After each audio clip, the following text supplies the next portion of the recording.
So the case today, we're going to review the history and the management of a 69-year-old male with metastatic castration-resistant prostate cancer. This patient initially presented at age 69, and his presentation was somewhat unique because he presented with intermittent back pain and anorexia or loss of appetite.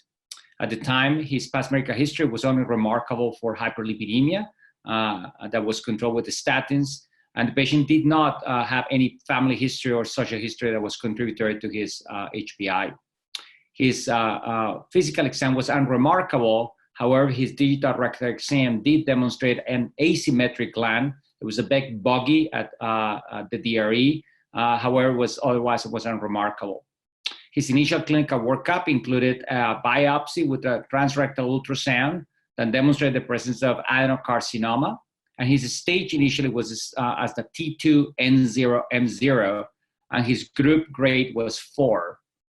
He also underwent germline testing, and out of the germline testing, he was negative for the typical panel for DNA repair deficiencies and also for MS high instability.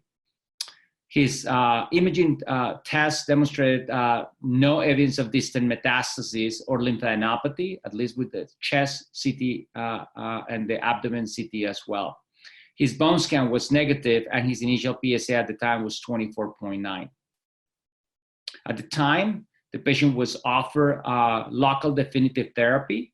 So again, he was a patient with intermediate to high risk prostate cancer, just high risk, but just by virtue of his PSA. And he was offered local definitive radiation therapy with radiotherapy and androgen deprivation therapy. His PSA after 6 months was 11.2. At 12 months, unfortunately, during his ADT treatment with a testosterone suppressed level, his PSA had rose to 18.6. The patient at the time developed some back discomfort and some difficulty walking. His bone scan at the time, unfortunately, demonstrated the presence of multiple vertebral metastases, specifically at the level of L3 and L4.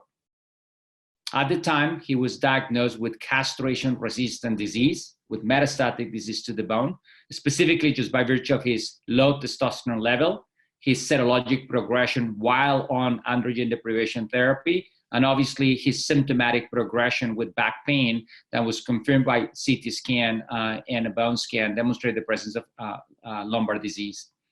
The patient at the time saw his medical oncology group, and the decision at the time was for him to initiate systemic therapy with radium-223.